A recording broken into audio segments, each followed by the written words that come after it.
Alhamdulillah wa salatu wa salamu ala rasulillah wa ala alihi wa sahbihi ajma'in. Frères et sœurs en islam, assalamu alaikum wa rahmatullahi wa barakatuh. Question numéro 1.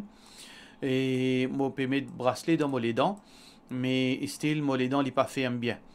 Mais mon dentiste, il met un fixe retainer en métal qui jamais, pas pour retirer. Mais ce qui dans l'islam gagne droit, ça à cause de mon envie de retirer les tensions, les haram. Alors, si comment on peut dire, où les dents pas une ferme, et dentiste là peut bien mettre ça pour une circonstance qui est nécessaire, mais aucun problème. Question suivante. Une sœur mauricienne, nous revoit sa question là pour qu'il nous garde l'anonymat de sa sœur là. Alors, une sœur mauricienne qui habite à l'étranger, une fait un niqab avec un étranger, avec un étranger, mais après 8 ans, monsieur là fait une deuxième niqab. Et malheureusement, il fait une quitte première madame là, il sauve une allée. Qui l'islam dit là? L'islam fait montrer nous qui nous vivent avec une madame, avec sincérité et comme un vrai musulman. Nous ne besoin pas faire du tout, nous frères, nous sœurs, pas faire du tout à une madame, pas faire du tout au monsieur, un monsieur, pas faire du tout au madame. Ça, il n'y a aucun doute là-dedans. Si un monsieur n'est pas content de madame, il peut trouver, il n'est pas capable de rester avec lui, à l'amiable, je te séparer. Mais faire une trahison pareille, ça, il condamne par l'islam. Trahison, il pas font partie dans l'attitude d'un musulman. Alors, sa madame-là, il besoin demande ce divorce. Alors, vous demande au divorce, si vous monsieur, si quelqu'un dans sa pays qui peut habiter est capable de causer avec vous monsieur, retourner à la raison, fait comprendre ce droit, droit qui est là au premier madame, les besoins de nous au droit, les besoins de notre deuxième madame là aussi ce droit, s'il est fait accepter pour vivre et pour qu'on garde ou bien, pour qu'on garde madame là bien, alhamdulillah, tant mieux.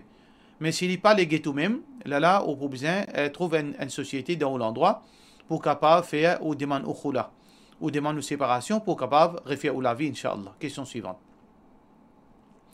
Est-ce qu'il zakat est permissible pour donner un monde qui peut prendre responsabilité ban musulmans et aussi ban non musulmans, c'est-à-dire ban enfants, pour l'éducation, nourriture, etc.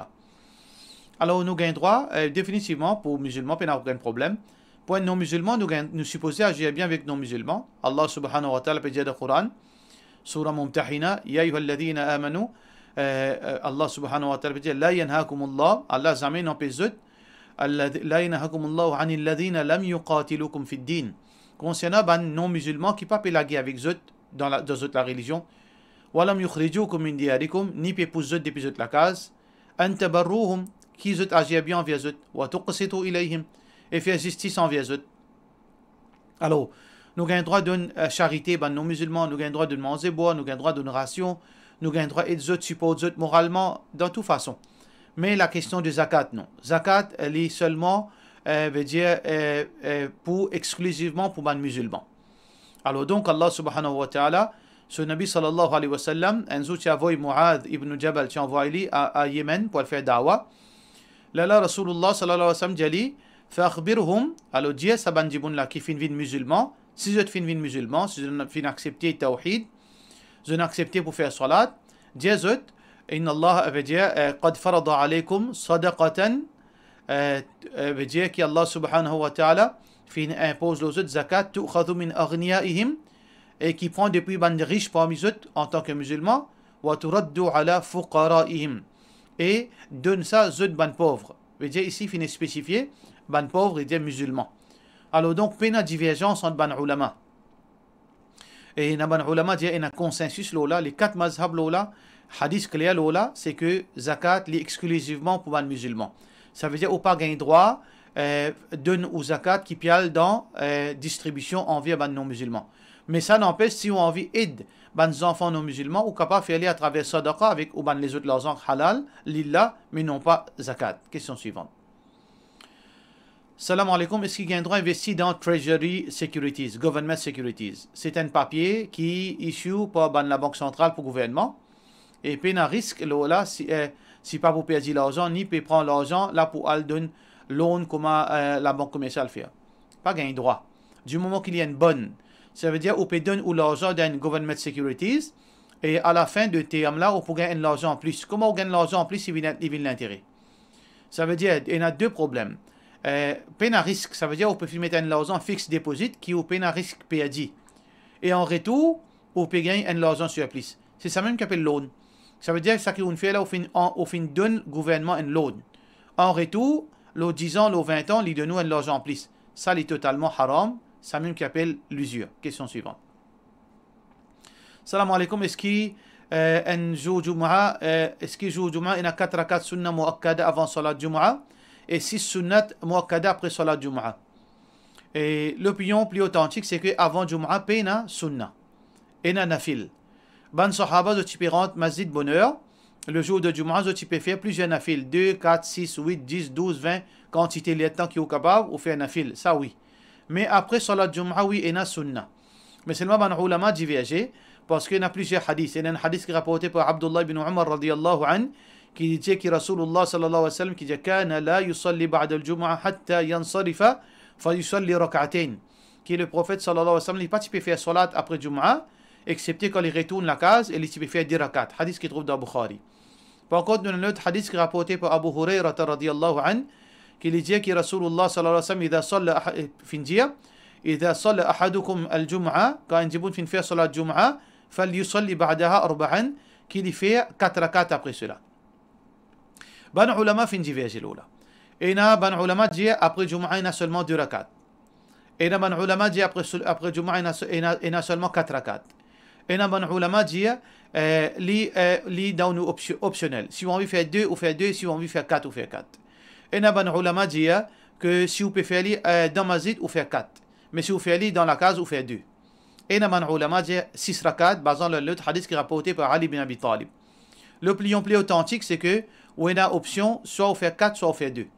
Et man ulama dit l'opinion meilleure c'est quand on fait dans masjid ou faire 4 quand on fait la case ou faire 2. Ça veut dire il y a une flexibilité là-dedans. Ça veut dire on est capable d'opter pour cette opinion là, veut dire basant le hadith ou faire 4 dans masjid ou faire 2 dans la case. Question suivante. Assalamu alaikum. Et il y a certains djimoun qui il y a certains gens dans une famille, je prends la drogue synthétique et cannabis. Quand je dis c'est pas bon, ça haram, mais je dis que je prends ça cannabis là pour être capable d'apprendre et je oublier tout ce tracas. Est-ce que je dis qu'un imam prend cannabis pour être capable de faire zikar aussi? Alors tout d'abord, il ne faudrait pas nous cause mentir Allah, nous cause mentir le Rasulullah sallallahu alayhi wa sallam. Jamais Allah subhanahu wa ta'ala fait mettre du bien dans quelque chose qui est haram. Hadith Rasulullah sallallahu alayhi wa sallam. Allah pas fait mettre aucune guérison dans quelque chose qui est haram. Alors donc, il ne faudrait pas nous faire ça. Et ensuite, il ne faudrait pas qu'il nous justifier, comme un shaitan, nous justifier quelque chose haram par un raisonnement qui n'a rien à faire avec l'islam. Si on a envie qu'il y ait une tranquillité, dans l'islam qu'il y a une tranquillité. Allah peut dire dans le Coran, Ala bi dhikrillahi tatma'innul qulub. C'est avec la pensée d'Allah qu'il y a une tranquillité qu'il y a. Non pas avec haram qu'il y a une tranquillité qu'il y a. Allah subhanahu wa ta'ala peut dire Allah ash-shaytan ya'idukum al-faqr. Shaytan lui promet la misère wa ya'murukum bil fahsha et lui ordonne pour faire une action honteuse. Wallahu ya'idukum maghfiratan minhu wa fadla. Allah lui promet le pardon et aussi Allah promet sa faveur. Si un djimoun a envie de tranquillité, il a fait 5 fois salat et il reste dans l'obéissance à Allah, il a besoin de tranquillité. Il n'a pas besoin de prendre gandia là. Alors donc gandia est haram pour plusieurs raisons. C'est un gaspillage, c'est la drogue. Et il y a l'intoxication là-dedans, et c'est une question qui crée addict ou une esclave avec ça. Catégoriquement, il y a une divergence entre les ulama qui gandja haram. Si certains alim peut prendre gandja, les amis nous disent que base les ulama. Nous servons parole ban savant, d'ailleurs, il n'y a aucun ça qui peut dire savant là, pas savant ça. Ban savant, amis, pour tomber dans une bassesse pareille.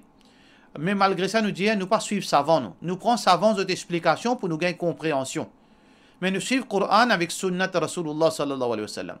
Si arrivé un djiboun qui a connaissance, il peut prendre gandia, ça veut dire qu'il fait déraper, il fait perdre chemin dans l'égarement. Alors donc, nous n'avons rien à faire avec celui qui est dans l'égarement. Nous devons suivre Allah et nous suivre Rasulullah sallallahu alayhi wa sallam. Question suivante. Salam alaikum, il fait niyat pour garder rosa Shaban, mais il a le gain au période. Est-ce que après 15e Shaban, il est capable de garder rosa, vu qu'il aussi pas recommandé pour garder rosa après 15e Shaban? Ça veut dire, normalement, une madame n'est pas pour gagner ce période pendant 15 jours. Si vous faites garder même un des rosas dans Shaban, par exemple, on gagne une période vers le 8, et vous n'êtes pas capable de garder jusqu'à le 15. Ça veut dire, si on garde un dé avant le 15, vous êtes capable de continuer après le 15. Mais si vous n'avez pas fait garder du tout, ça veut dire, le premier jusqu'à le 7, vous n'êtes pas garder. Là, le 7, on gagne une période. Là, il arrive le 15. Là, vous pas garder. Préférable, vous pas garder. Mais si vous faites garder le premier, Shaban, le 2 Shaban, on gagne une période jusqu'à le 10. ou capable de garder avant les 15 et après les 15.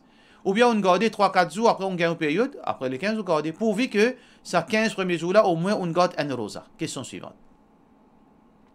Est-ce qu'il coule il y a qui l'importance de l'islam? Pas n'a aucune place qui fait montrer qu'il coule il y a sur l'importance de l'islam.